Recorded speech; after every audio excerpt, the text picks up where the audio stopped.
చాలామంది ఇళ్లలోని పిల్లలు ఖైదీలుగా బ్రతుకుతున్నారండి. నిజమే. 14, 15 ఏళ్ల వయసు రాకముందే రూమ్‌లోకెళ్ళి డోర్ లాక్ చేసుకొని, కేవలం తినడానికి మాత్రం బయటకొస్తూ, మిగతా టైమంతా రూమ్‌లోనే ఉంటూ, అటు పబ్‌జీకో, ఫ్రీ ఫైర్‌కో, మైండ్ బ్లాక్స్‌కో లేకుంటే సోషల్ మీడియా యాక్సెస్ చేస్తూ, అటు పేరెంట్స్ వాళ్ళు చదువుకుంటున్నారనో, లేకుంటే వాళ్ళకి ప్రైవసీ ఇవ్వాలనే దాంట్లో వదిలేస్తే, ఎక్కువసేపు దాన్ని యాక్సెస్ చేస్తూ అలవాటు పడిపోయి, కొంతకాలానికి ఫ్యామిలీతో కూడా మాట్లాడడం మానేసి, స్కూల్ డ్రాపౌట్ అయిపోయి, ఏం చేయాలో తెలియక నిస్సహాయంగా ఆ పేరెంట్స్ పిల్లల్ని తీసుకొనొచ్చినప్పుడు, ఆ అడిక్షన్‌ల నుంచి బయటికి తీసుకురావడం మా వల్ల కావట్లేదండి. దయచేసి బాగా గుర్తుపెట్టుకోండి. 14, 15 ఏళ్ల వయసుకి మెచ్యూరిటీ అప్పుడే రాదండి. ఈ రోజుల్లో పిల్లలకి ప్రైవసీ అంటే రూమ్‌లోకెళ్ళి లాక్ చేసుకోవడం ప్రైవసీ అనే రాంగ్ నోషన్‌లో వాళ్ళు ఉండిపోతున్నారు. ఫ్రీడమ్ అంటే నేను ఎంత లేట్‌గొచ్చినా, ఏం చేసినా నన్ను అడక్కపోవడం నా రైట్ ఫ్రీడమ్ అని చెప్పి రాంగ్ నోషన్‌లో పిల్లలుంటే వాళ్ళని అలా వదిలేయడం మాత్రం చాలా ప్రమాదం అండి. ఈరోజు వందల కొద్దీ కౌన్సెలింగ్ కేసెస్‌లో ఇదే ప్రాబ్లమ్ ఫేస్ చేస్తున్నాం అండి.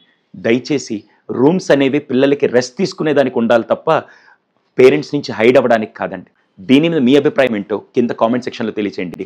మీ చుట్టుపక్కల ఇలాంటి కేసెస్ ఎప్పుడైనా చూసారా? సో దయచేసి పేరెంట్స్ వాళ్ళకి సర్టెయిన్ ఏజ్ వచ్చేంత వరకు మీరు వాళ్ళని మానిటర్ చేస్తూ ఉండాలి. ఎందుకంటే మీ పిల్లలు మంచోళ్ళే. కానీ చుట్టుపక్కల వాతావరణంలో అటు సోషల్ మీడియాలో ఉండే కాంటెంట్ కానీ, గేమ్స్ కానీ, చుట్టూ వ్యక్తుల ప్రభావం కానీ వాళ్ళ మీద ఎక్కువ ఉంటుంది. దయచేసి ఈ విషయంలో మాత్రం మీరు జాగ్రత్తగా ఉంటారని భావిస్తూ వీలైనంత మంది పేరెంట్స్‌కి ఇది షేర్ చేయండి.